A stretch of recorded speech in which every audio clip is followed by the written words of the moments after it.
Thank you, ladies and gentlemen, for joining us on the brand new Veterans History and Lyrics podcast. I'm Spencer Robbins. This is my co-host David Faulkner, and today we are going to be talking about the J.P. Cormier song Ballad of the Mary Celeste, which is actually based on a ship called the Mary Celeste.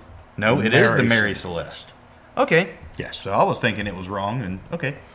But there we have it. That's what we're going to be talking about today. And Dave, if you want to start talking us through a little bit of the history behind it. Okay. The Mary Celeste, not Marie, although, and I'll get into why she's known as the Mary Celeste a little bit later. She's a Canadian-built, American-registered merchant brigantine, which is a two-mast ship. I had to look up brigantine. The aft mast is taller than the foremast, and she had I forget what that sail is called on the bottom, and the square masts on top. But she was a brigantine, built in Spencer's Island, Nova Scotia. Launched under British registration as the Amazon. Originally, she was Yes. Her first keel went down. She was finished in 1861. She was later transferred to American ownership and registration in 1868 and renamed the Mary, M-A-R-Y, Mary Celeste. As the Amazon, oh boy, she ran aground in 1867 and she was salvaged and given to American owners. But on her maiden voyage as the Amazon, she sailed out of port and this is June of 1861. Her captain fell ill, and they were forced to return to Spencer's Island, where he soon died. Not a good start for a ship. And even after that, as the Amazon, she was sailing from Spencer's Island to London, and she managed to collided with fishing equipment off the coast of Maine, and then after leaving London, she ran into and sank a brig, another ship, in the English Channel. So the first day she gets put in the water, she has to come back in because her captain gets sick and dies a few days later. Yes. She then gets caught up in a bunch of fishing equipment. Then she runs into another ship and puts it on the bottom. Yes. And this is pretty much still on the maiden voyage. That's her maiden voyage. So she's killed her captain, ran into a bunch of nets and shit, which I'm pretty sure disabled her for at least a little bit. Well, then sank another ship yes. on her maiden voyage. Yes. Spectacular beginning. Oh boy. Okay, so getting into the song, this is a wonderful song by J.P. Cormier, who is I hope I'm pronouncing that name right. If I'm not, please let me know in the comments below. But wonderful song, and this guy he's been playing the guitar since he was 5 years old. He won his first guitar championship at 9 years old, beating out people who were 4 times his age. He is a Canadian-born artist. He's won several awards for bluegrass in the U.S. and in Canada. I can see that. And wonderful singer, wonderful songwriter. But he also plays like 10 different instruments. There's one album that he put out where he plays every instrument in every song on the album. Must be nice to have talent. At least that's the way I read it. But yeah, it's rather interesting. He has one where it's nothing but him and a mandolin. That's the entire album is him and a mandolin. He is a wonderful bluegrass artist, wonderful songwriter, wonderful player. So let's get into the actual song here.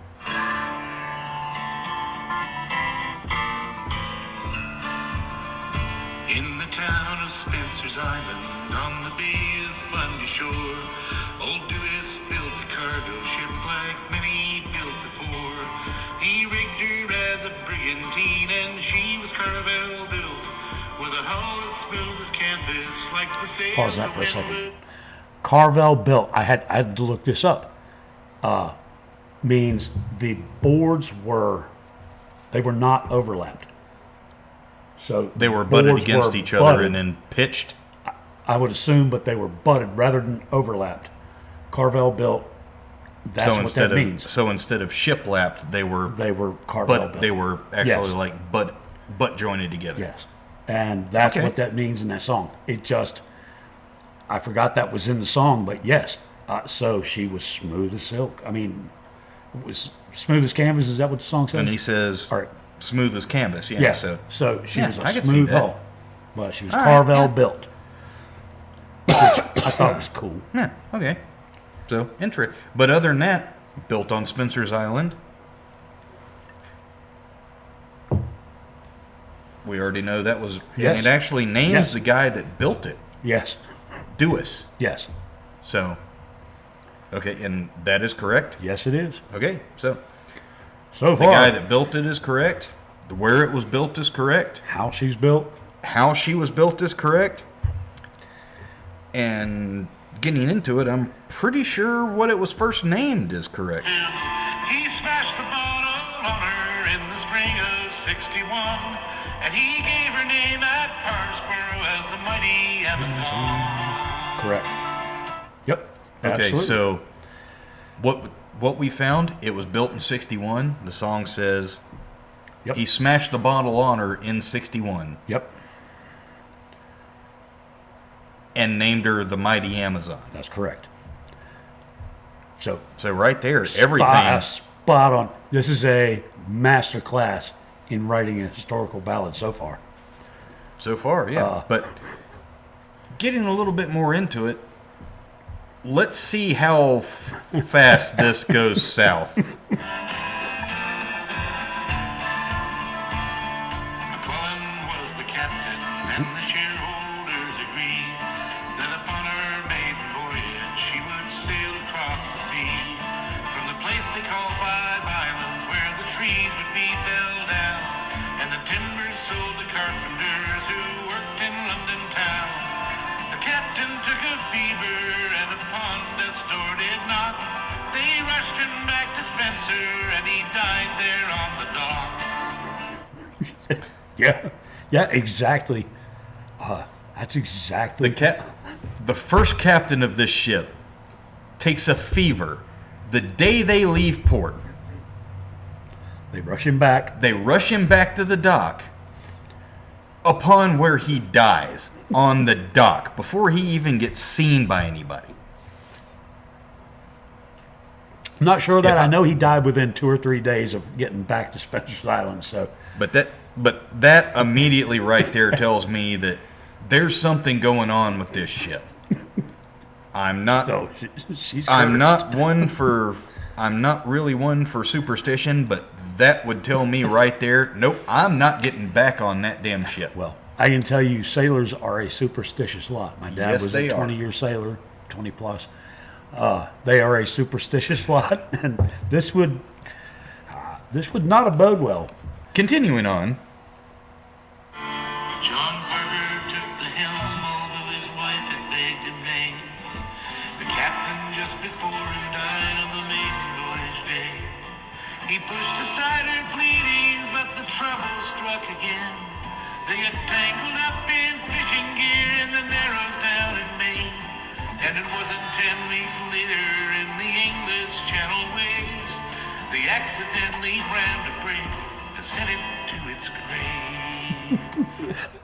Every bit of that So- is spot on. before they even leave the coast of North America, They got- they get tangled up in fishing gear.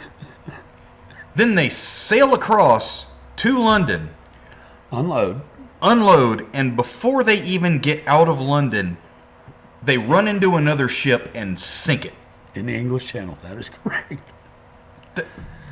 This is just a.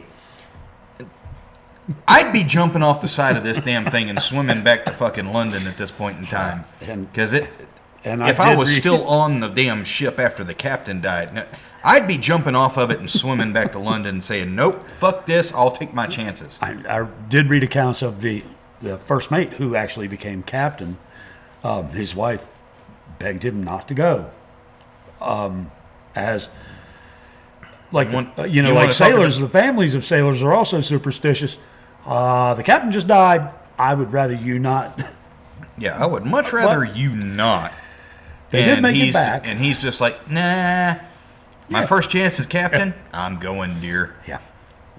Yeah, we see how well that turned out. Well, he made it over, tangled up, sank another ship, but they got back. They did get back. They got back, but yeah, at what cost? 2 years later, Thompson took her in the long West Indies trade. She stopped in France and had her picture painted in Marseille. He thought the turmoil ended, Lady Luck had turned around. But only 4 years later, she was smashed and drove aground. Okay, right there. So, after all this, it's still the same guy being the captain? Yes. But 2 years later, he thinks everything's behind him. So he sails, he's over in France, he goes to Marseille, and he has a picture painted.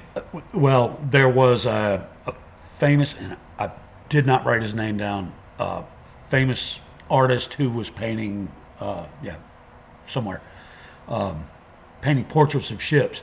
And she was painted and immortalized in this painting as the Amazon still. And then a couple of years later, she got caught in a storm and run aground. Well, it said 2 years later, and then 4 years after that. So are we looking at 6 years after? 1867 is when she was driven ashore. So yeah, six years after. Yes. So far, this song Again. is spot on. Again, this is a masterclass. I'm sorry, but This is. it's fascinating this how is close awesome. this is. Yeah. No poetic license. Literally none. Throughout the whole song? So far, I'm going to go with that. Okay, then let's. Continuing on. On the island of Cape Breton, near the mines of Old Quays Bay, she was so badly battered that the crew just walked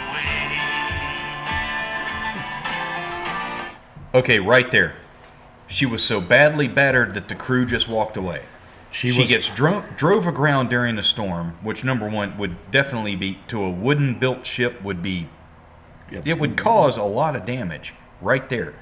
But now you're also telling me that instead of the crew walking away, 6 years before, which I can understand, finding more crew members or whatever, but they're just like, this is our ship, this is our livelihood. I'm not fixing that. She was abandoned as a wreck. When she ran aground, it was damaged badly enough that she was just abandoned. And as a wreck. And this was in Breton Island. 1867. That is correct. So right there in the middle of the Civil War as well. After. 2 years after. 2 years after. Yeah, 2 years after. So, Sorry. All this is... For some reason, I was thinking started 1865, but no, started 1861, ended 1865. Okay, right. yeah. Okay, so it was built at the beginning of the Civil War. Somewhere around there, yeah. And then... her first foundation was laid in 1860. She was actually christened in 1861. So yeah, which means she was done. She was getting put in the water for the first time. Yeah. Bottle smashed and Yeah. all that. Again, spot on. So far, yeah. But 1867, Right. As the Amazon. 6 years as the Amazon runs aground. Right. And she'd been busy in the what they call the West Indian trade, so she was moving around the She was moving- Atlantic a lot like the Caribbean, and then I thought that was the East Indies, but is that yeah? Yes, no, it does say West Indies. yes. She was in the West Indies. So She was all over the She damn was place. actually. So So yeah, she's she was sailing a- all over the Yeah, world. yes. She was a capable brigantine ship, and I couldn't find a lot of information about those years. Which would have meant at that point in time she's either sailing around because Panama Canal wasn't the built Horn, yet. yeah. So she's either going around the Horn of Africa, or she's going around the southern tip of South America. Right. Which I can't remember what in the world they call that. I'll look it up and throw it up here, unless it's just the southern tip of South America. At that point in time, then I just kind of look like a dumbass. But, Right. But oh well, not the first time. anyway, there's not a whole lot of information on her sailing history from 61, the maiden voyage, which was a goat rodeo, till Goat rodeo. oh, we're not on Pepperbox, so I'm going to refrain. But No, we're not. But she was. however, if y'all want to add us, please please hit us up. But she had a fairly successful career from 61 to 67 after that first debacle. And I couldn't find a lot about what she did, where she was going. There's some information, but as the Amazon, there's just not a lot of information that I could find. I haven't. Well, apparently not that much happened while she was the Amazon. Right. She was just doing her thing. She was sailing the seven seas and doing ship things. Do we know, was this the same captain for those 6 years? No. There were, I did find this. There were actually 2 or 3 captains, I think. Do we know I what can't happened remember to who those ran her captains? aground. They just transferred. They moved around. It might have been the fact of, no, this fucking boat is cursed. Let me get the fuck somewhere else. It could be. It could be. The curse could have been a thing. But I mean, this whole thing is just telling me that, no. I've listened to the song a bunch of times. I've kind of read into the history, but I didn't want to overstep and go into your area. So I've just like read some of the brief things, and I'm just sitting there looking at it and going, oh, no. yeah, this ship has I a am- very storied past.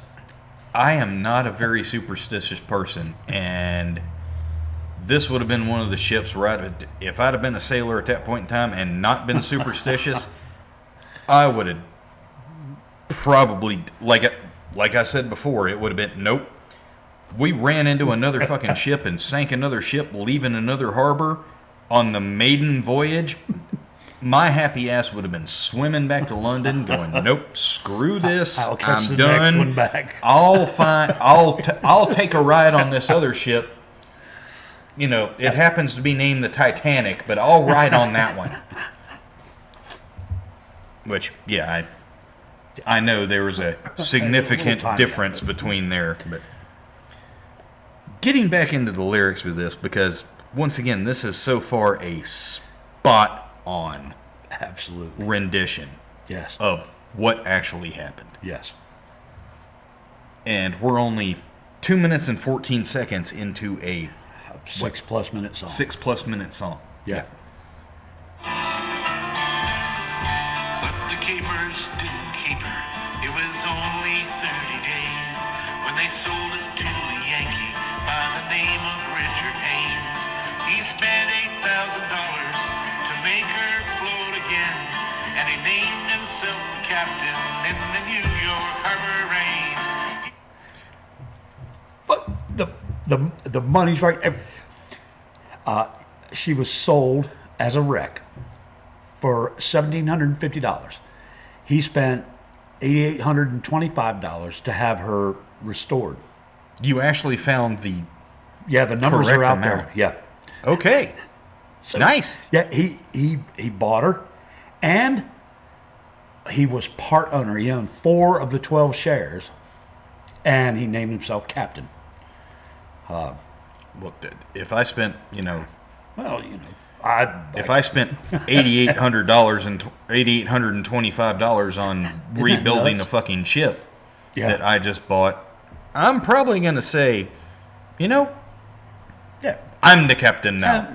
And I'm assuming he was a sea captain, so he was doing his captain thing. But So $8,825 that he spent to salvage a wreck, yes, which also mean, and then it says, he named himself the captain in the New York harbor. right. So she went from an British registry to an American registry. That's when her name was changed from the Amazon to the Mary Celeste. When she was so rebuilt, now we're getting into that. she's the Mary Celeste. Okay, which I'm actually pretty sure the song covers that next. But that was right. But that was also in 1867. 68. 68. Okay, so, but it says 30 days later it was bought. Right. He bought her, but she then was in the shipyard being restored. It took him that long to get it back in Right. get it back into service. Right. Make her seaworthy. Correct. Mm-hmm. Seaworthy. Yeah, that's the word I was looking for. So, but He changed her given moniker to the name we know the best. When he registered with customs, he called her the Mary Celeste. Yeah. Yes. right there, Yep. when he registered Yep. with customs, he called her the Mary Celeste, And she was registered as an American flagship. So yes. an American flagship. Well, an American ship. An She had been built in Canada, but registered as a British ship. An American flagged Yes, ship. an American. Okay. Yes, Yeah. flagged, not flag. Flagged ship. I was about to say, I'm pretty sure the No, flagship has No. just about always been the Enterprise. No, an American flagged ship. Okay, yeah, that makes a little bit more sense. But getting back into it, It's only 10 months later, Haynes had finally run his race. He lost everything he owned and slipped into a sad disgrace. His creditors had seized her, and for refit she was sent. They made her 4 feet longer, and new timbers would be bent. okay, In early 1872, she had been repossessed basically by his Haynes funders. yeah, the creditors. Right. So they sent her in 1872 for a new refit. This cost $10,000. She went from 99 to 103 feet. They made her 4 feet longer. Yeah. This song is So far, this song is spot on. it's amazing. But also just hearing the story in this it's still just what the fuck. Every time I hear it, I think, my God, how do you make history that damned accurate and take no poetic license? This song so far is historically absolutely spot on. Not how do you take history and make it that accurate with no poetic license. This is just a flat out. No. He figured out a way to write the history into lyrics of the song. Everything so far about everyone who has touched this ship has gotten just fucked up. Well, to some degree. I mean, Yes, I know. she I went keep for using the several F word. years until she ran aground without much. And then incident. after she was refitted for $8,825, it was. Then she ran for another 4 years before he bankrupted. Right. So she got bought again, new owners, refitted her, and they made her larger again, 4 feet longer, from 99 to 103 feet. Her depth was increased, and a second deck was added. So she was actually made a bigger ship. She had a Was she still classified as a brigantine at that point in time? Yes, she was still a brigantine, 2 masts, aft mast taller. Once again, you're talking to an Air Force guy that has yeah, I have aspirations to build a longship in the Viking style, but I know starboard and I know port, I know Fore and aft. fore and aft. Yeah. But you tell me to go out there and tie a bowline. I'm probably going to have to ask you what that is. Matter of fact, there's not even a probably on that. I'm going to have to ask you what that is. As a son of a sailor, I think I should know this. But let's face it, we haven't had sailing ships in 200 years. We've had Wait. We haven't had sailing ships? no under The US, sail. the Well, we USS still Constitution? we still have ships that go under sail, but she's the only one. The only active one. She belongs to the Naval Academy. I think she so. sailed under the Naval Academy. But it is still for the most part, we do but not that is have still sailing a vessels. U.S. Navy And ship. they have to learn how to sail her. They have Yes. to learn all that. Well, I didn't learn all that shit. My dad was a chief petty officer, not an officer from Annapolis, so I didn't know what the hell a brigantine was. I'd heard the term, sloops and brigantine and brigs, and I've heard all these terms, but I didn't know what they were until I started looking. I was like, holy shit, there's a lot of different, how many masts she's got, and the big.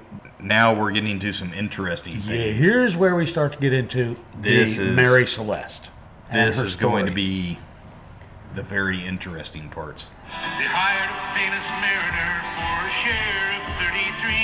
Captain Briggs then stepped up to the helm and put her out to sea.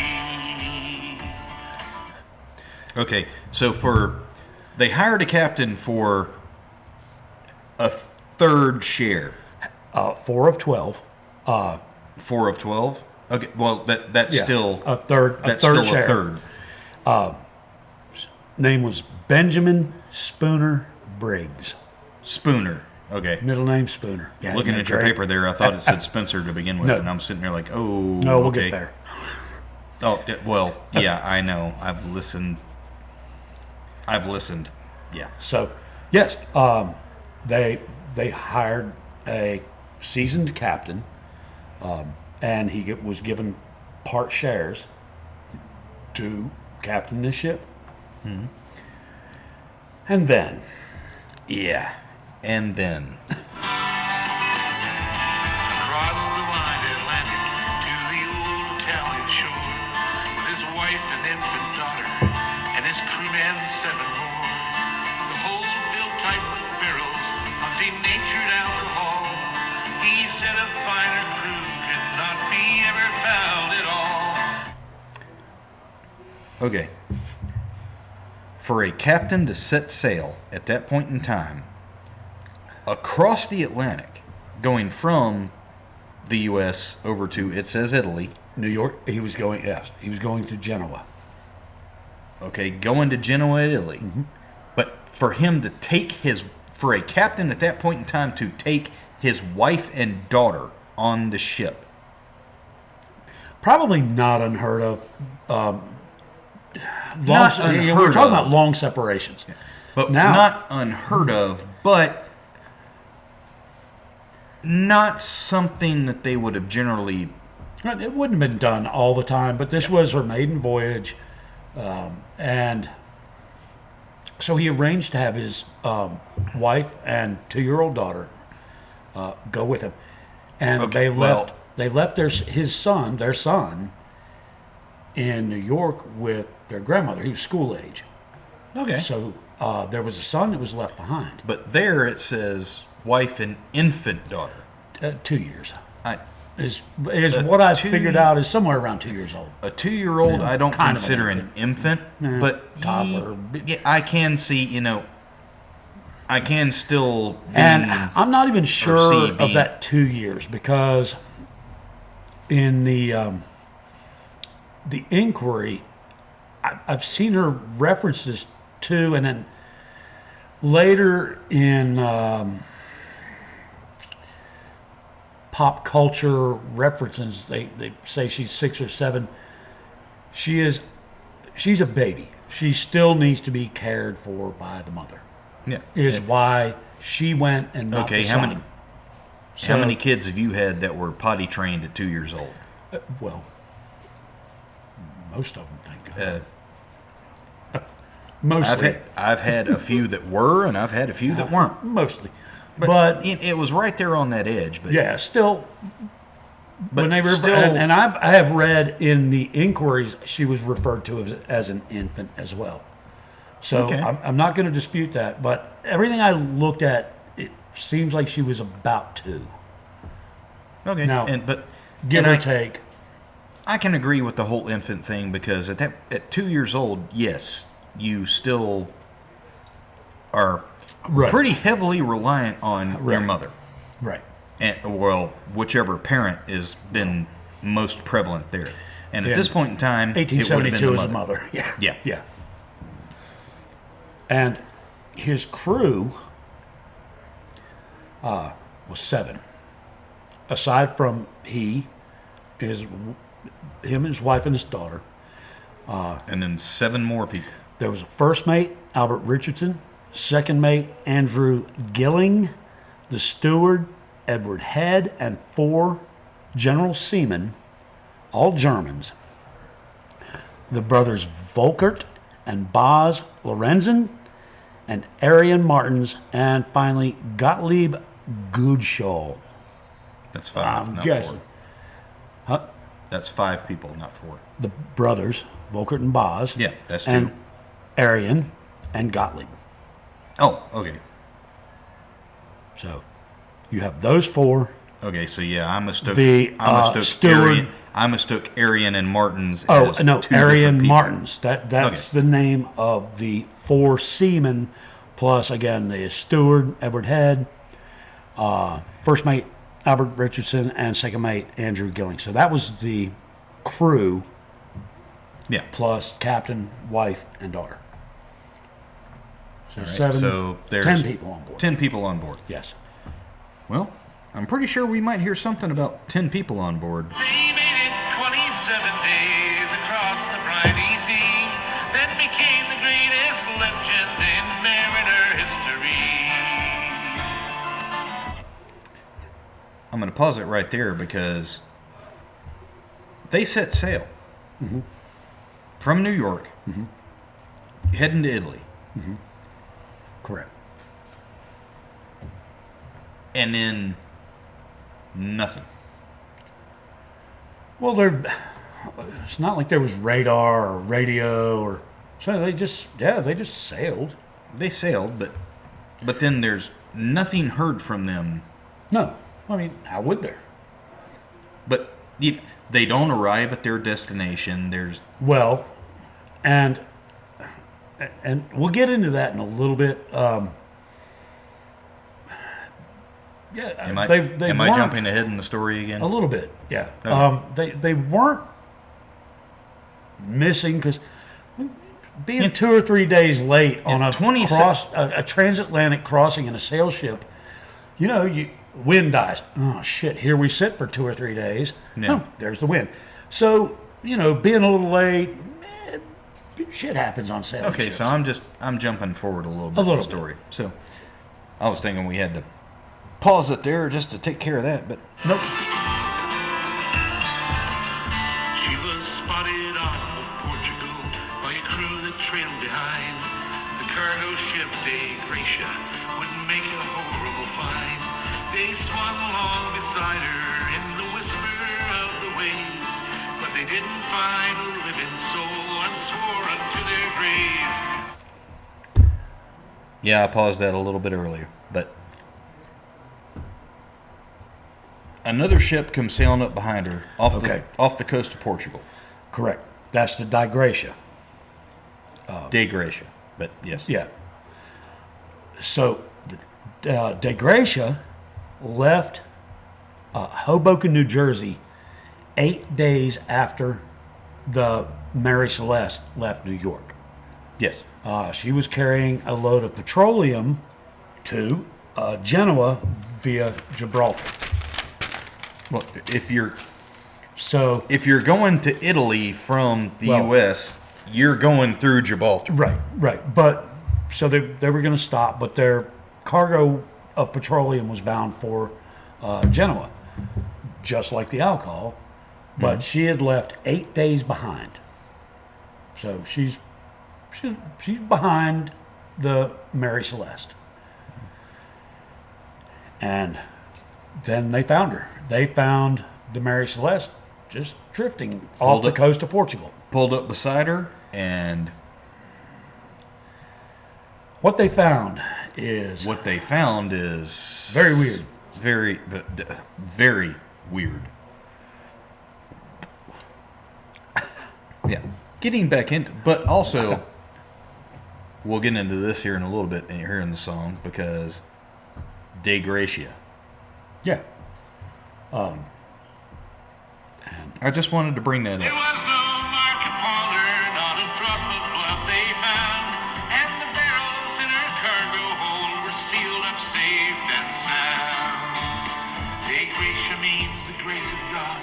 It's ironic, so it seems, that Briggs' wife and daughter were deserted by its means.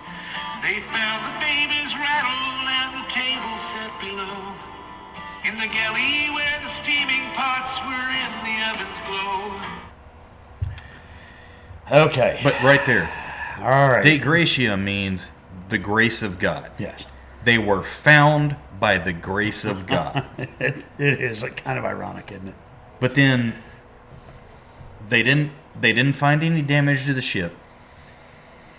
All of the cargo was still there. Well, According to the song, all of the cargo was still there and fine. And they found the baby's rattle, but they didn't find any living soul on board. They didn't find any signs of a struggle. They didn't find that anything had went wrong. The cargo was still there, so you weren't hit by pirates. right. Just nothing. Okay. And back that up for just about 5 seconds, because here's the little bit of poetic license. I backed it up for 7. Okay. And the table set below, in the galley where the steaming pots were in the oven's glow. Okay. That didn't happen. You're not gonna still have the ovens burning There was with the pots and everything still on the stove. Okay. In fact, when they found her, the ship's galley, everything was put away, stowed properly, and the stores, the food supplies were still stocked. But there was no burning stoves, they don't know how long she had been drifting. You mean we're 4 minutes and 42 seconds And into we the have- song, and there's a little bit of poetic license being taken? Yeah, basically, yeah. That's We're it. 4 minutes and 42 seconds into the song of a over 6 minute long song, and we're almost 5 minutes in before there's something that doesn't match up. Right. Yeah. That is, And number one, that's hysterical. Number two, that just goes to show how well this song was written. no kidding. Yeah. So far, the only thing I can say, all right, no. All right. Now, in 1906, there was an account written of this in a gotta set my phone newspaper in down. California. And A they newspaper reported, in California, the Yeah, other side. yeah, but this newspaper reported that, again, this is 1906, so we're already 20 years ahead. That she was found with her sails set, her rudder lashed, a fire in the oven. So there was a lot of misreporting over the years, and that's become an issue for historians. That becomes an issue because, yeah, okay, well, a ghost story gets built up over time. Yeah. And that right there says it. If it was it was just found with no people on board. Everything was stored away properly, like it should have been, as if they were just doing their normal run. Nobody was cooking anything, like it was the middle of the night, and everybody's just gone. That's one thing. Right. Which I can see, that happening. And, something comes up and everybody's like, oh shit, let's go and let's just leave this behind. That I can see as one thing. And then, of course, they run across a bad storm or anything like that, and everybody's like, no, we need to get the hell off of here. Let's go. And so they all abandon ship. And then the ship continues to sail. Right. But then a lifeboat, big ship in a storm, one thing. Lifeboat in a storm, completely different. The lifeboat was called a yawl, Y-A-W-L, yawl. She was small, for 10 people. So they all would have fit? No, we have no idea what happened. Well, there are some ideas, and I'll get into that in a few minutes, but the De Gracia sailed under Captain Morehouse, found the ship.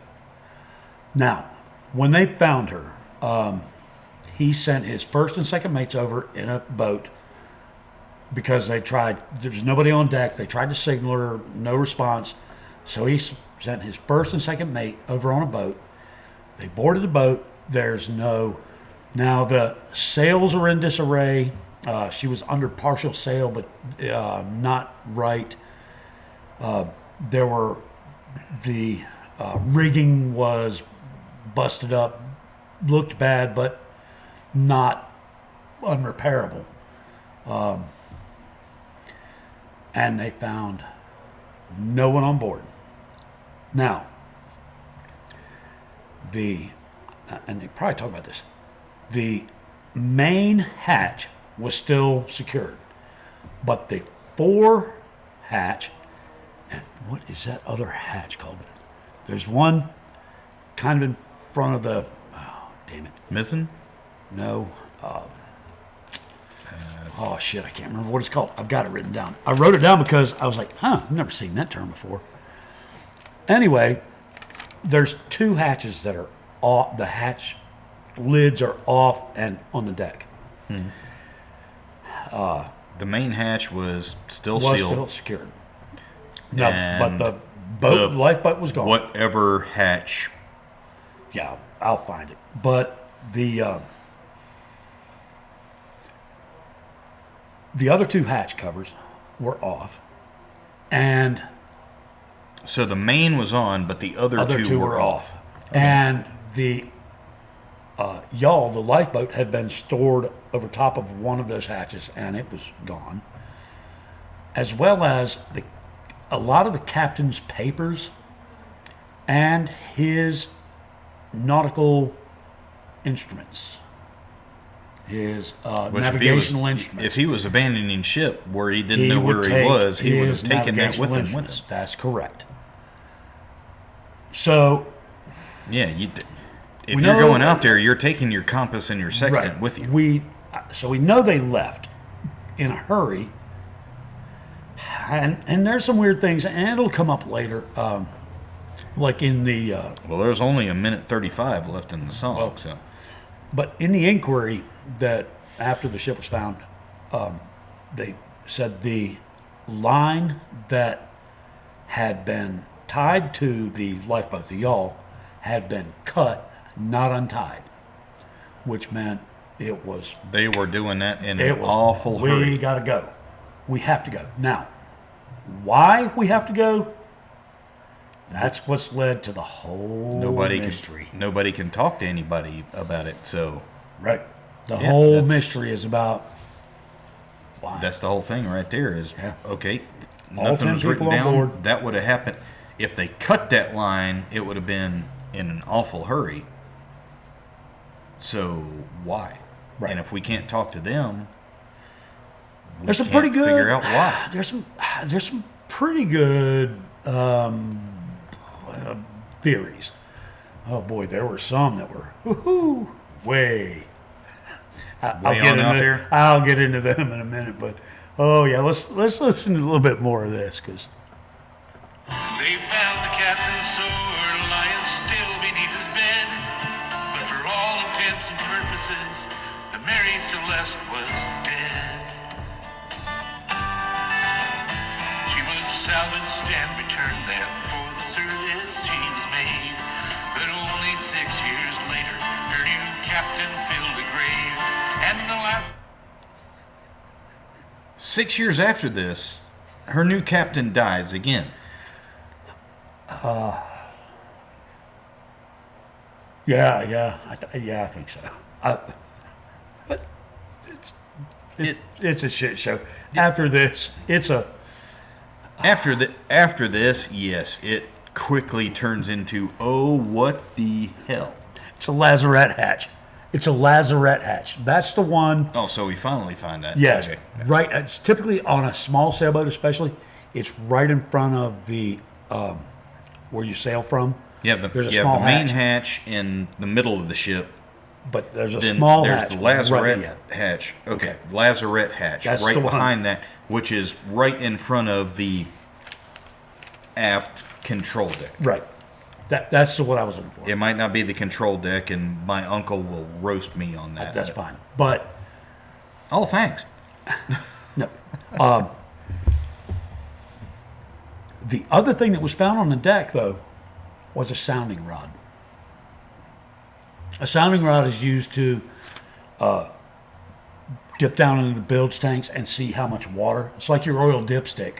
Yeah, But they run it down into the bilge tanks and see how much water's in the. Do they need to run pumps?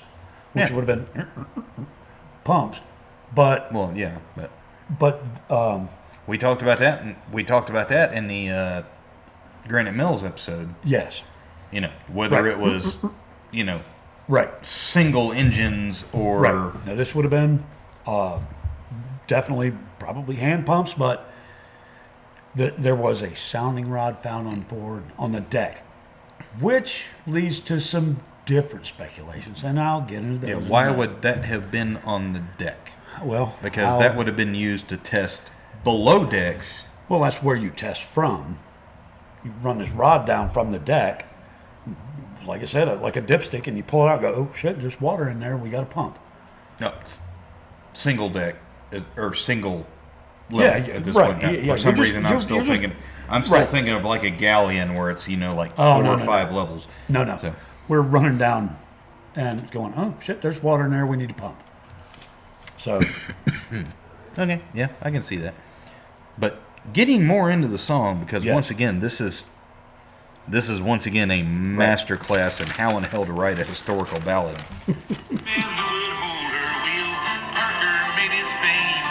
He sunk her for insurance, and the courts destroyed his name. In 90 days, he lost his life, his family, and his wealth. And the first mate dodged the hangman's noose, but later hung himself.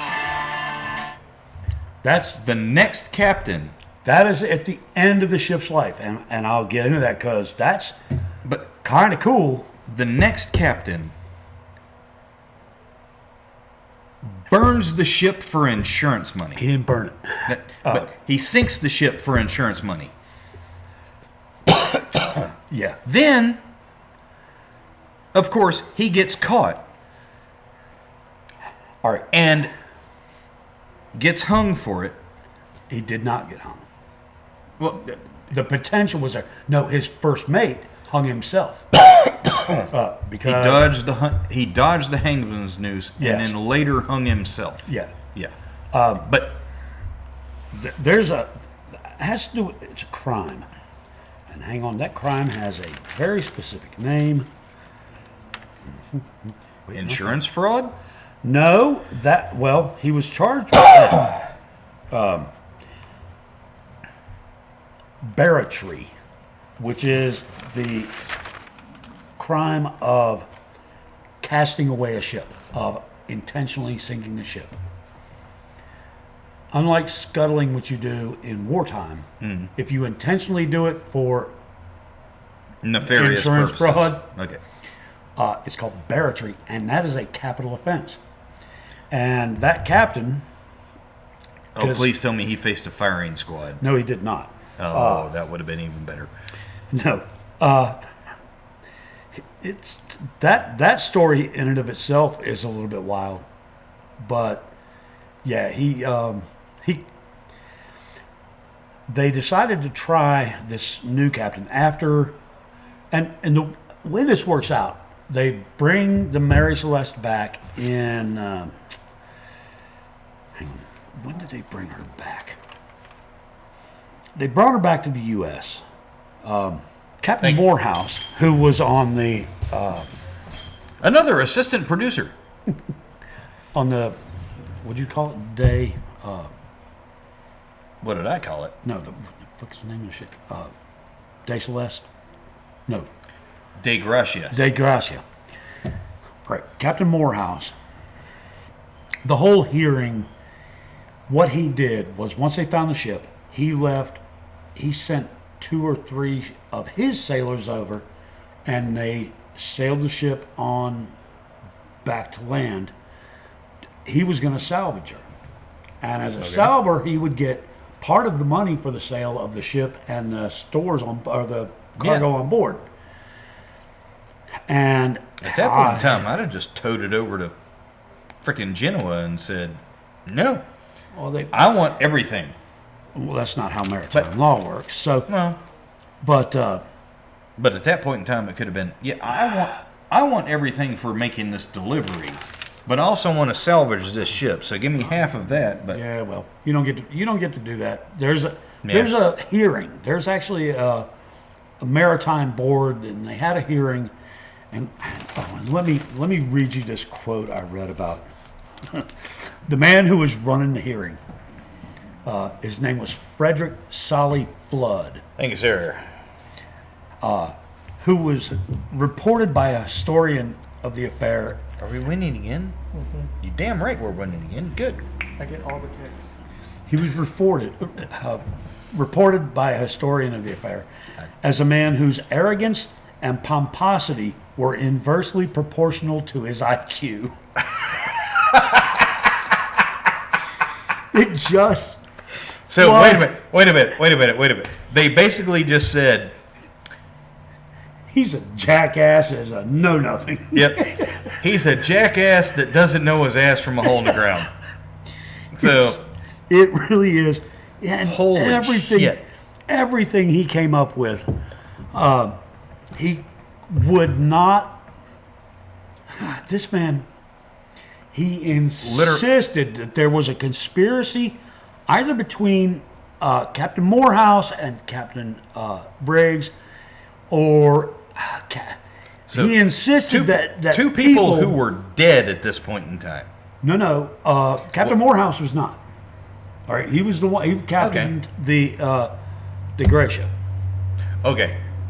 Okay. Yeah. So, but he insisted that they had conspired to kill everyone on board, and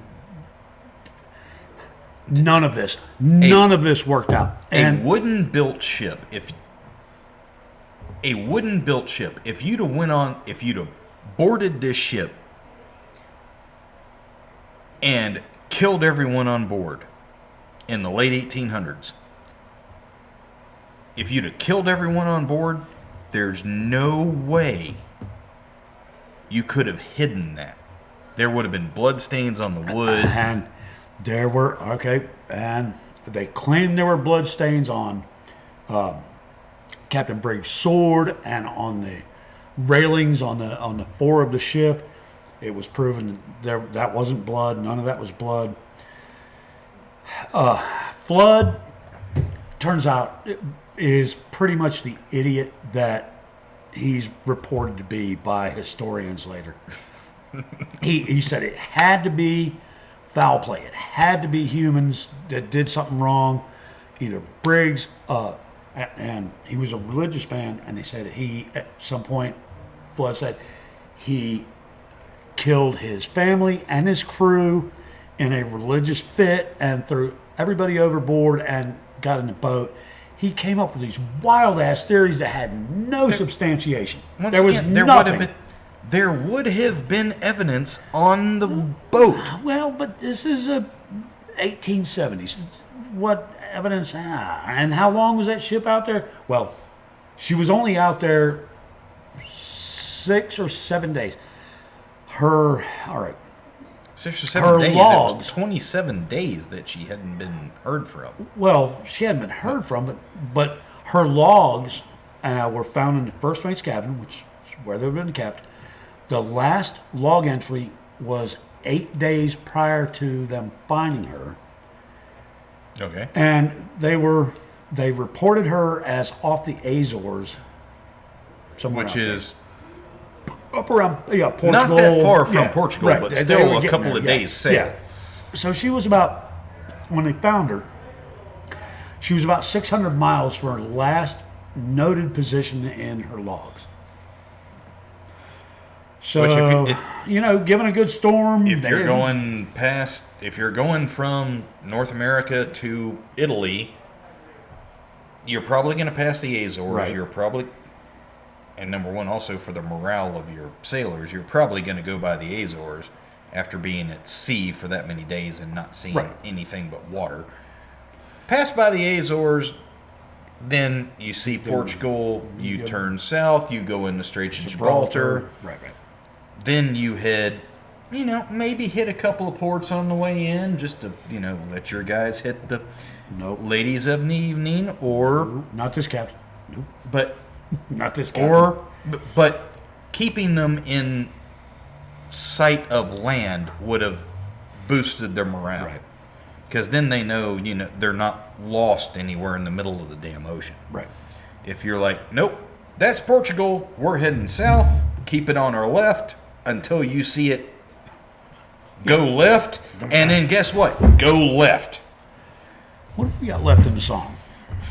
53 seconds. Okay, well, let's hear a little bit more of that, and I'll get into... Well, let's hear about 23 seconds of it, and then we can hear the rest of the 30 seconds of it. So. Cool.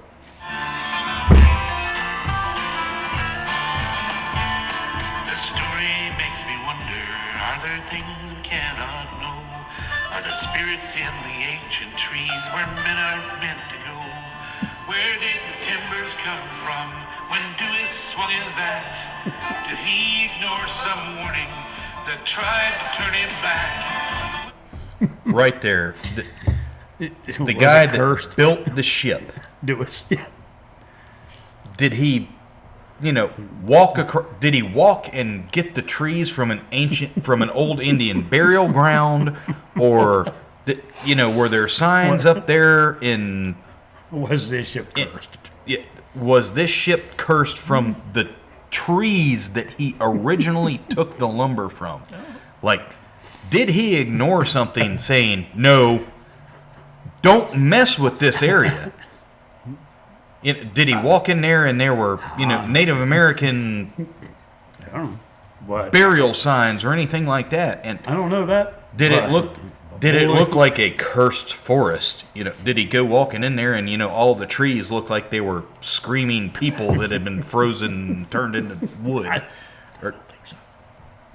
I don't think so. But I suspect. something.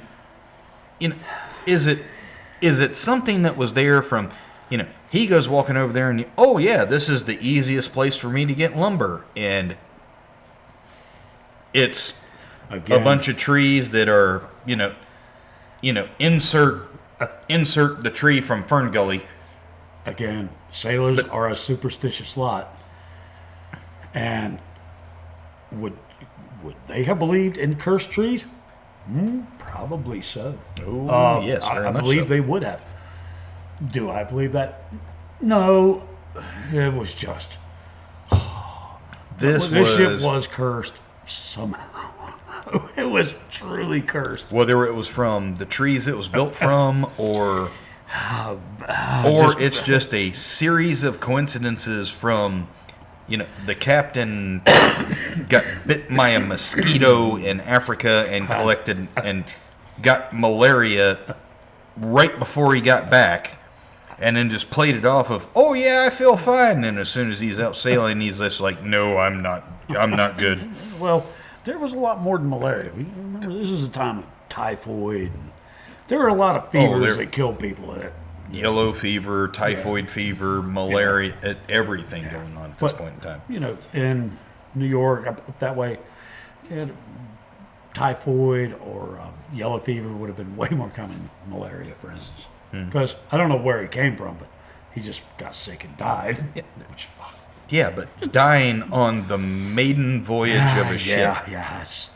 And of course, we also do know, you know, that whole self-fulfilling prophecy of if you come aboard a ship, or if you go into an area thinking it's cursed or haunted or whatever, your subconscious is going to make things real.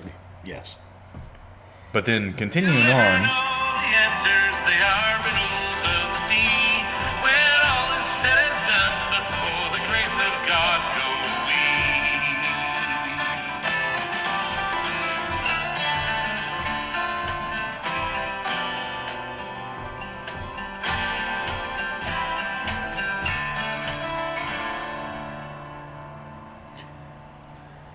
Sir, my hat is off to J.P. Cormier, whoever wrote this.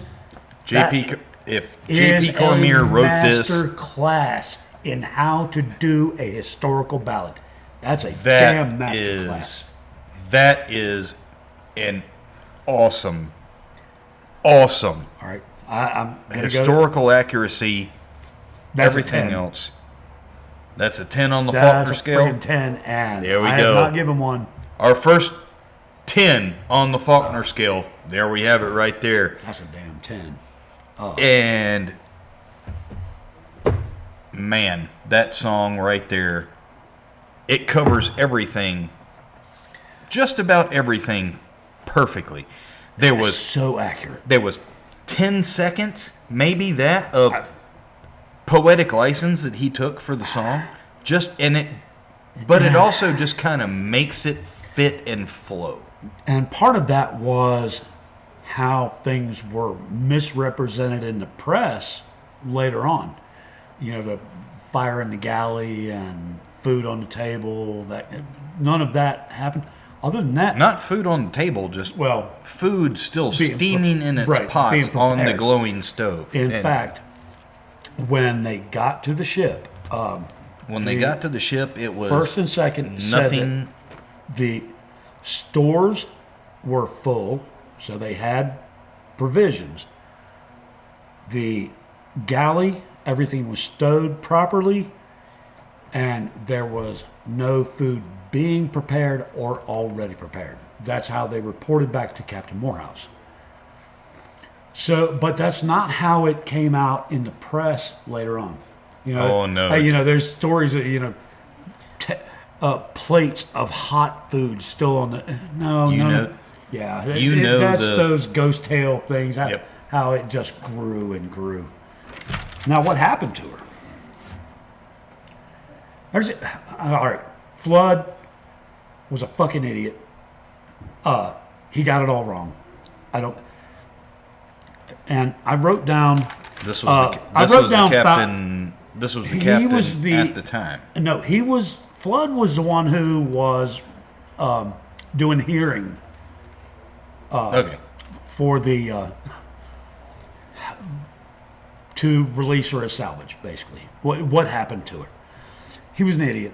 He's the one that I said was, his arrogance and pomposity were inversely proportional to his IQ. Foul play. I have written off foul play. There were pirates off the coast of Morocco, but from the last reported position up around the Azores, probably not they pirates. They wouldn't have been down around Morocco from the Azores pirates to Portugal. Wouldn't have left all the shit that pirates steal. Yes. They left everything. No, it wasn't pirates. did Briggs have an emotional breakdown and kill his family and his crew? I don't believe that. There's historians, for the most part, say no. There are two potentially good possibilities. We know the lifeboat had been cut away. Now, that means they got into the lifeboat and it was still probably attached to the ship, which would have been a little bit weird for a captain to do, because if there's something wrong with the ship and it goes down, you're in a little lifeboat, guess what happens? Yeah. So, one of the things, all right, and this was, the ship's log contains several mentions of ominous rumblings and small explosions from the hold. They were carrying 1,701 barrels of denatured alcohol, which is going to let fumes out, and these pop and groan and yeah, the popping and groaning and all that. Well, yeah, that can be explained. But small explosions, if they're all right. Now, if the hatches are tight, and I'll go into this in a minute, but if the hatches are tight and it builds up these alcohol fumes, and somebody walks down with a lit cigar or a candle or an open flame, boom, you get a bang, a huge explosion. And I can see where that would cause, the main hatchway would have been very well secured. Right. Depends on where it was. Your other two hatchways that you said were not secured and were gone. Right. The forward and the lazarette were gone. If they walked down there with a lantern or candle or a lit cigar or anything, and all them alcohol fumes just went right, then it launched those two things off of there. Could be. And now I can see where the captain he might have just been like, nope. After hearing all this other stuff, knowing the history behind this boat, nope, let's get the fuck out of here. Everybody in the damn boat, we're going, chop the damn lines, drop into the ocean, and go off. But this is a possibility. And if they'd have done that during a storm, getting into a lifeboat during the storm would have been a bad idea. Well, and this was always a problem for historians, is they left a ship that had stores, was not sinking. She had water in the bilges, 3 feet of water, but nothing they couldn't deal with. In fact, she was sailed back to Genoa. She was sailed back to port. I said Genoa. That's where she was going. You said Genoa, but that was where both of those ships were going. But they sailed her back. With 3 people. Yeah. So she was, slow, sluggish. Her masts were good. Her sails are screwed. But she was still a functional ship. So that's one possibility, is there was an explosion that caused the captain to go, oh, shit, time to go. Which is a possibility. All right, and I'm going to cover this. In 2006, an experiment was performed by a British college, and they revived the explosion theory, and they found using butane in a model, they could load it, and they had paper barrels representing the barrels of alcohol. Okay. And when they lit it off, it created this big explosion, but there's no scorching or fire evidence, which was what they found when they found the ship. There's no evidence of a fire because it's a pressure wave explosion with a huge fireball with cold air being sucked in behind it. So there's no scorching, no burning. But it still would have scared the ever-living shit out of anybody on that deck. Yes. And that is a very real possibility. And that could have been also, the main hatch is going to be very well secured. Right. And the yawl was actually secured over top of the main hatch. The lifeboat. So at that point, if you're the captain and you're on this boat and all of a sudden both of your fore and what was the other Don't one ask called? me to find again. Lazarette. Lazarette, yeah. If your fore and your lazarette hatch covers get blown into the air and you see this massive fireball, Time to go. and you know you're carrying alcohol, 1,701 barrels of alcohol. denatured alcohol. Yes. And you, at that point in time, you see both of those hatches blow off, this big fireball come out. Time to go. Yeah, you'd have probably looked at your crew and said, nope, In the boat. we're getting the fucking boat. We're getting the hell off this ship. Which would explain why it was cut. Right. So at that point in time right there, it tells me that, That's yeah, it was cut, and right. We're let's getting get away the from this let's ship get the before hell she- out of here. Let's get out of here before everything starts burning and we all become barbecue. Right. That's one very real possibility. The second is a natural phenomenon. Well, because I'm just going to say foul play. Once again, like I was saying before, something happens on the ship to where he goes, nope, we need to go now. Alrighty, Dave, it's right now it's a couple days later, so yeah, sorry about all that. I had some family issues that had to be taken care of, so we had to kind of get out of here rather quick after the last one. But anyway, continuing on, we were at the foul play. Yeah. Let me go back. Now I remember the. Now you remember where we were yeah, at? kind of. I talked about the idiot that did the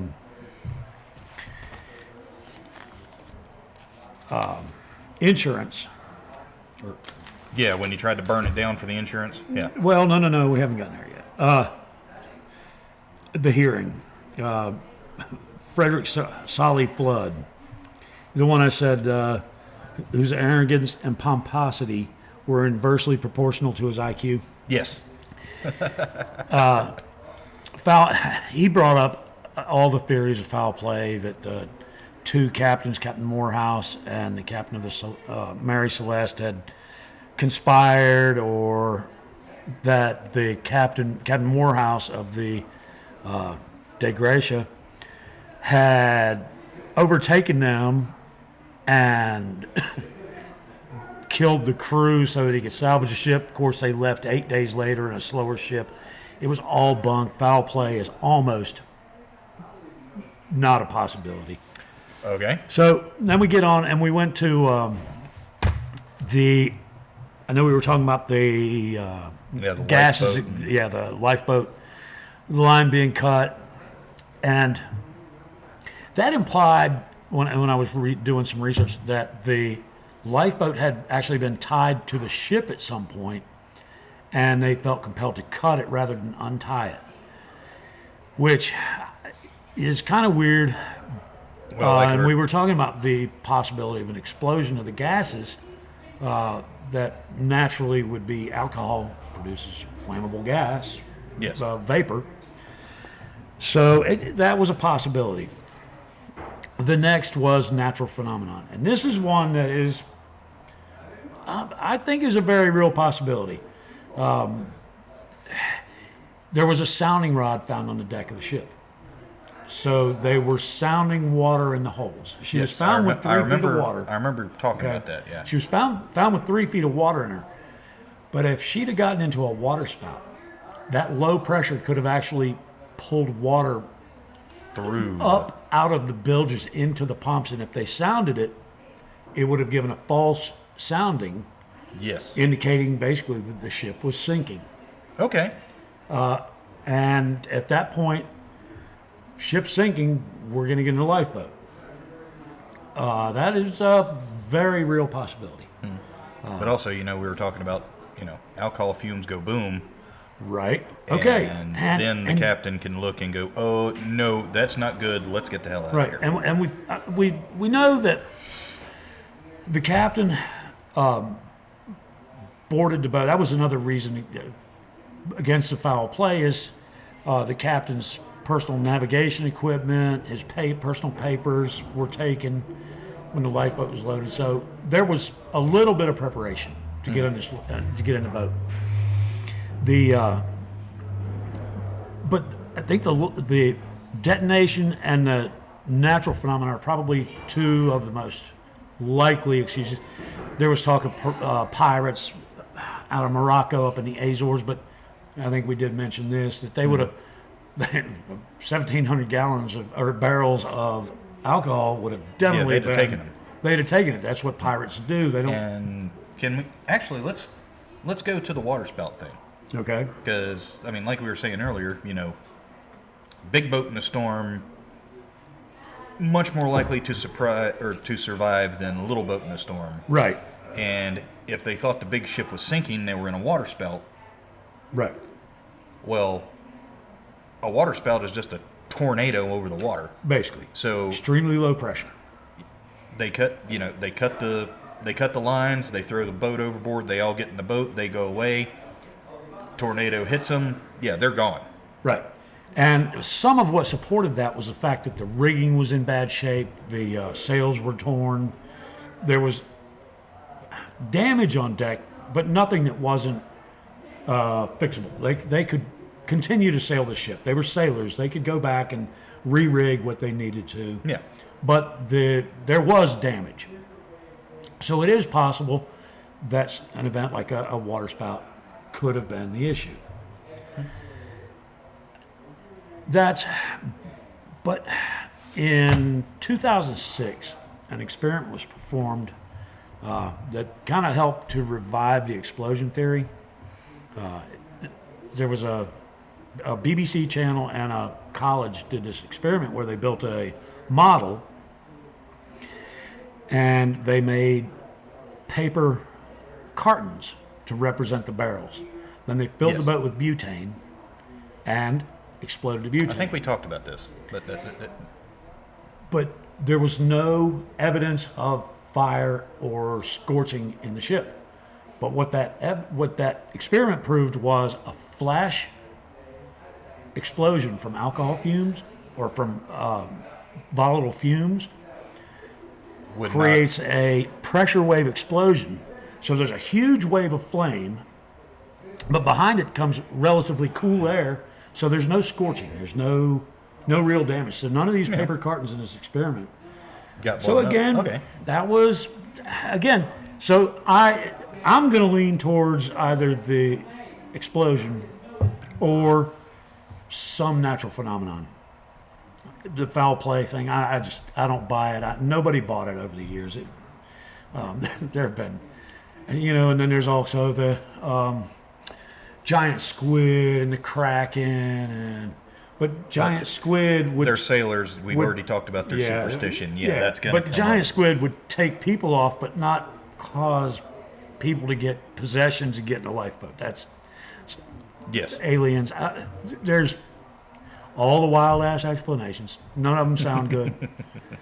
But those. So, we don't know what happened. That's where we stand. So, here's where we go from here. After all the hearings, Captain Morehouse, who was on the De Gracia, he did get some salvage money. It was not much, but he did get some finally, and it was about a year, I guess, altogether. Well, she came back to New York in 1873, and if you're would sail towing a ship. Well, no, they sailed her back. They had a crew sail her back, but due to the stories, there was a lot of press, and a lot of the press had to do with Flood's theories of murder and intrigue and the cursed ship. Of course, So you got to get that clickbait. You got to get that clickbait. She was unpopular. Nobody wanted to touch her. So she actually sat in the wharves for a year until February 1874. And she was sold in February 1874 at a considerable loss by the owners. Yes. And then in November 1884, so she had She this she is- sailed for 10 years as the Mary Celeste under the new owners who had bought her cheap. But yeah, then here comes the insurance fraud. They loaded her up with basically worthless cargo, which they insured for $30,000. Okay. All right, 1884. That's over $1 million today. Well over.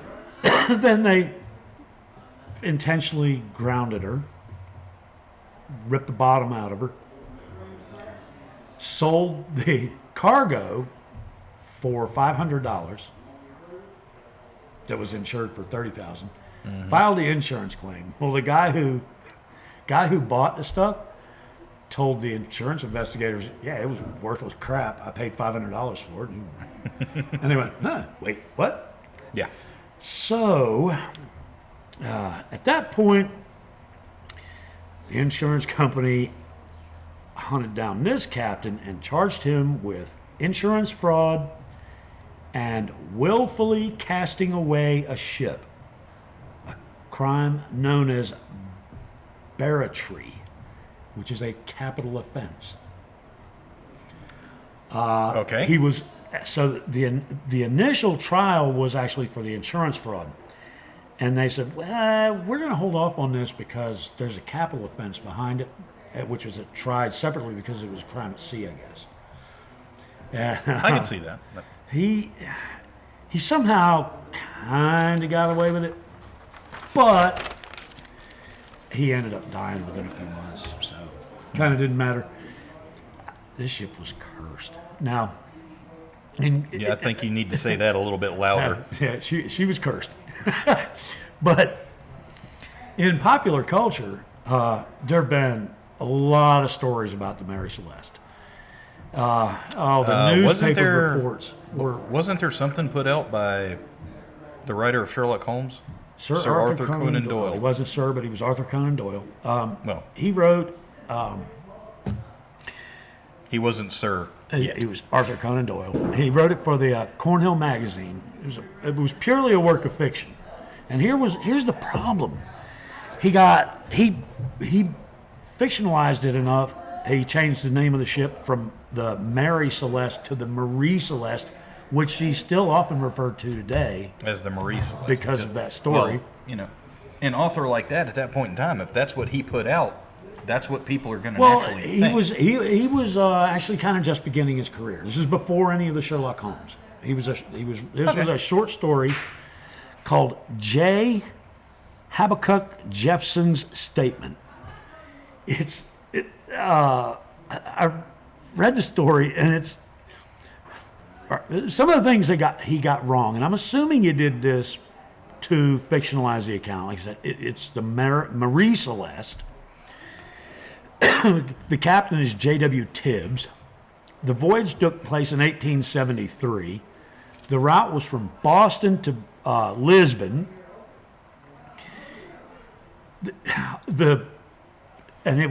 He got a lot wrong, but once So- again, But he was it's that writing whole- a fictional Yeah, account. but it's whole, the story is based on a true story. When you say based on a true story, you could change damn near everything except Right. for Right.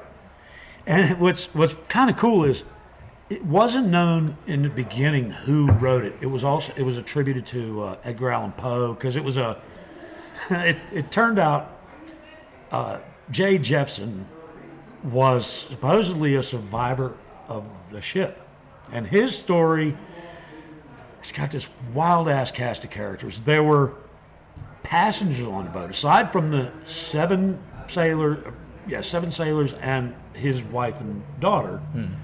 There were 3 or 4 passengers. One of them was a black man, free black man, who had 2 black sailors. Of course, there were none, but At that point he in time, forced them. no. They rigged navigational gear to force the ship to sail off the coast of Africa.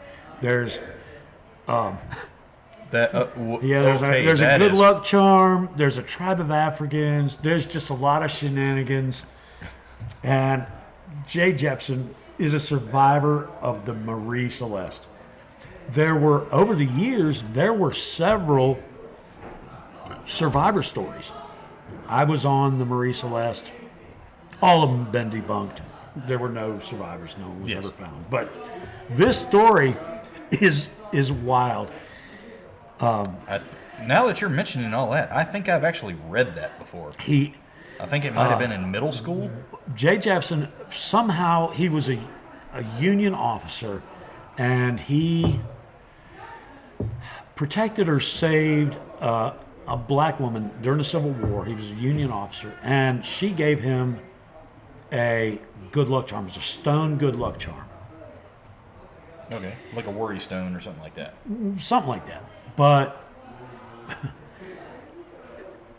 somehow, when they got to the African coast, they took white prisoners, and he's the only one that was left alive because they realized that this stone he had was actually the ear of some stone statue that this African tribe was worshipped. So they revered him for having it. And okay. The story, it's a great story. Yeah, there's definitely no story. I don't remember that from the story that I was thinking of. It was, like I said, and that's where you get into the Edgar Allan Poe thing. It was just this dark, like black magic, and it got wild. But anyway, I don't think I'm really aware of an Edgar Allan Poe thing where there's survivors. Well, but I can see how that would be kind of attributed to him. There was a newspaper report, for instance, in 1906, I think it was, in 1906. Yeah. Okay. Well, it was 1874. So it was 1906, and it claimed that the rigging was fine, the sails were set, the rudder was lashed, there was a fire in the stove. I think I talked about this earlier. Yeah. But it was just. Well, he mentions in the song that. Yeah, they found a fire still in the stove in the kitchen. And that actually comes from a newspaper report from years later. And about the newspapers just 30 years later. Yeah, newspapers just couldn't seem to get it right. And a lot of that had to do with the hearing of the salvage hearing, because they just threw out anything to see what would stick, and nothing stuck. But okay, it just turned into this wild ass story, and the press just kept getting it wrong. Again, she was considered cursed. So yeah, and as soon as people hear that word, it's cursed, or it's a ghost ship, and all of this, it people's imaginations are going to run wild, especially if your job is to write down what pops into your imagination. Right. So. Oh, and I have no qualms with that. Like I said, the Arthur Conan Doyle story is absolutely, it's cool. Did you actually read it for this? I read it. Yeah. Okay. It's wild. I'm gonna have to go back and read that. Yeah. Yeah. I just got started on a new Audible thing because when I run on a podcast every once in a while that I'm listening to on my way back and forth or while I'm at lunch, I'll start listening to they're just random shit on Audible. Well, it was a lot of D&D books. I kind of started running out, and then I'll never do that. I started getting into the like Warhammer 40K stuff, and now I'm listening to Warhammer 40K stuff that I just got today, and it's a little bit weird, but yeah. So, but as far as this song goes, I'm going to say this again: masterclass in how to write a historical song. Oh, I definitely agree. With one quibble about the fire in the stove, if that's all I got out of the whole thing, I thought, nah. But okay, so now let's get into the the thing that I've gonna actually have to create a little animation for to throw in here. Let's get into where does this song rate on the Faulkner scale of accuracy? I told you last time a 10. This is a 10. This is the first 10 we've had. maybe the last 10 we ever have. This song's a 10. This song is a 10. You heard that, ladies and gentlemen. This is the first 10 that we have gotten on the Faulkner scale of accuracy of of what the song talks about to the actual history behind everything. Absolutely. Why am I holding my hands up here? This song is spot on.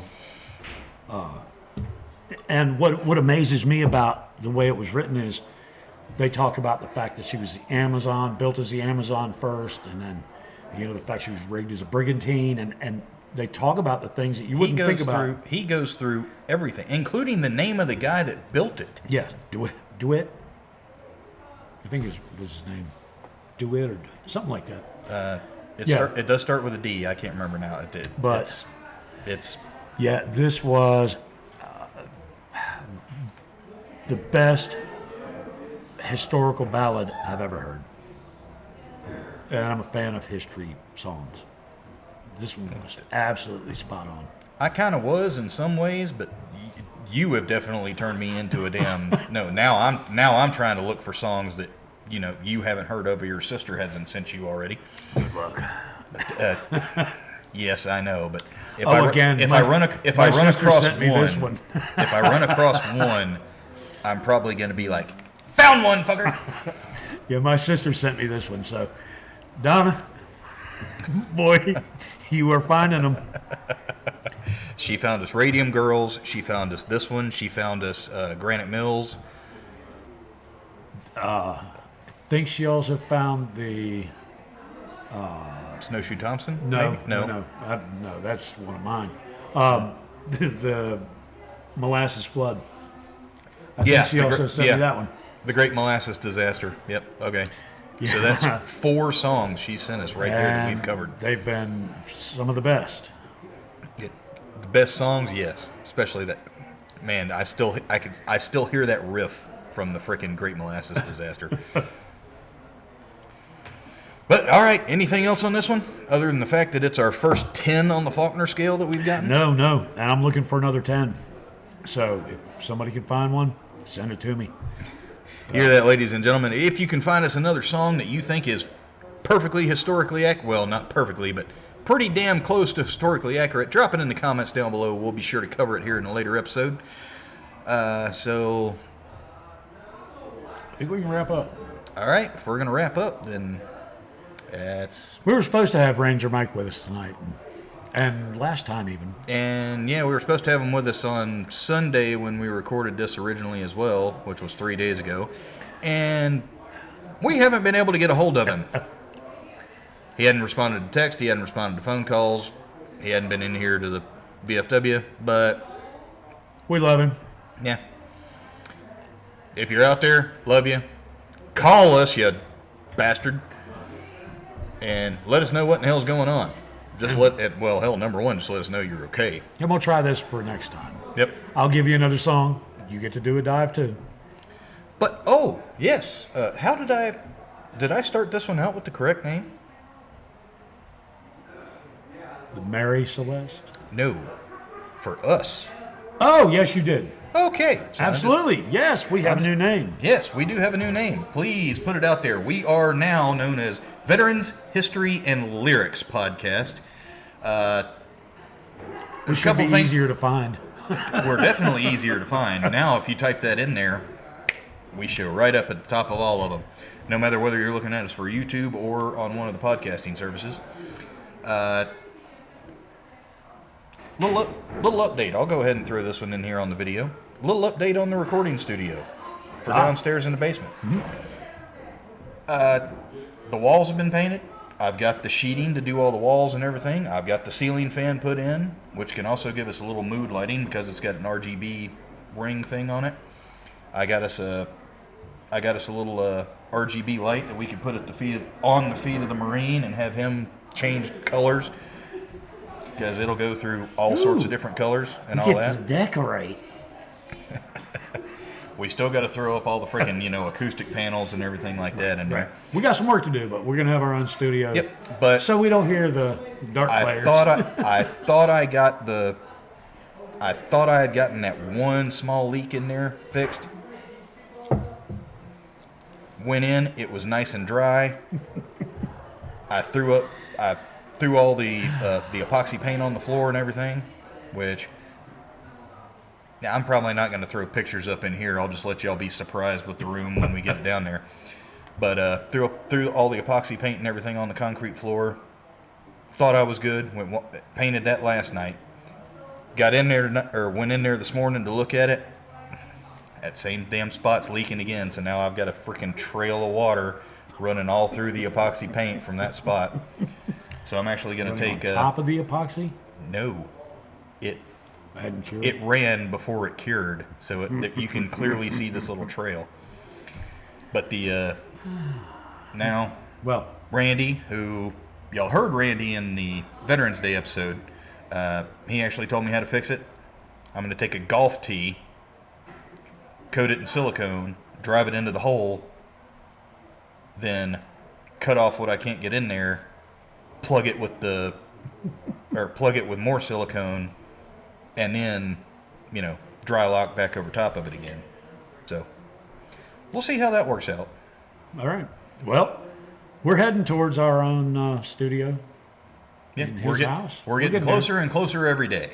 We get that way you don't hear the background noise of All of our, you got to call it what it's been. It's our ambiance. Yeah, We talked about it in the Veterans Day episode. It's ambiance. We are in a bar, in the back room of a bar, and you're going to hear people. There's people playing pool in that room next door. So I'm okay with that. This is where we got our start.